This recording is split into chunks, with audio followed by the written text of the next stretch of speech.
మన భవిష్యత్ సాగునీటి సంఘాల పాత్రపై అమరావతిలో ఈ రోజు ముఖ్యమంత్రి చంద్రబాబు నాయుడు అధ్యక్షతన జరగబోయే సాగునీటి సంఘాల ప్రతినిధుల సభకు రాష్ట్ర జలవనరుల శాఖ మంత్రి డాక్టర్ నిమ్మల రామానాయుడు ఆదేశాల మేరకు పాలకొల్లు నియోజకవర్గంలోని అన్ని సాగునీటి సంఘాల అధ్యక్షులు, ఉపాధ్యక్షులు, డైరెక్టర్లు పెద్ద సంఖ్యలో పాలకొల్లులోని మంత్రి కార్యాలయం నుంచి బయలుదేరి వెళ్లారు.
మరి ఈరోజు మన అమరావతిలో మన ముఖ్యమంత్రి చంద్రబాబు నాయుడు గారి ఆధ్వర్యంలో నీటి సంఘాల మీటింగ్కి మన స్థానిక శాసనసభ్యులు మంత్రివర్యులు రామానాయుడు గారి ఆధ్వర్యంలో పాలకొల్లు నియోజకవర్గంలో ఉన్నటువంటి నీటి సంఘాలన్నీ కలిసి ఈరోజు వెళ్ళే ప్రయత్నంలో మేమందరం ఇక్కడ రావడం జరిగింది.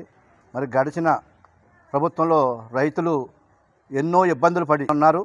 మరి ఈరోజు మన ప్రభుత్వం వచ్చిన తర్వాత, కూటమి ప్రభుత్వం వచ్చిన తర్వాత చంద్రబాబు నాయుడు గారు, పవన్ కళ్యాణ్, మోడీ గారి ప్రభుత్వంలో రైతులకి చేస్తున్నట్టు మేలు అన్నీ కూడా ఇవాళ రైతులందరూ సంతోషంగా ఉన్నారు. కాబట్టి ఇవాళ మీటింగ్కి అందరం కూడా రాష్ట్ర వ్యాప్తంగా అన్ని నీటి సంఘాలు కూడా మరి ఈ మీటింగ్కి వెళ్ళటానికి ప్రయాణంలో ఉన్నాం.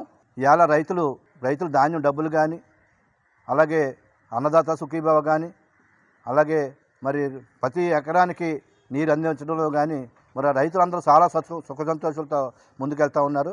మరి స్థానిక మంత్రివర్యులు జనవనరుల శాఖ మంత్రివర్యులు రామానాయుడు గారి ఆధ్వర్యంలో మరి ఇక్కడ అభివృద్ధి ధ్యేయంగా మరి పనిచేస్తూ ఉన్నాం. ఈరోజు సుమారు ఇక్కడ ఉన్నటువంటి 15 నీటి సంఘాలు కూడా అందరం కూడా ఈ కార్యక్రమానికి జయప్రదంగా వెళ్తూ ఉన్నాం.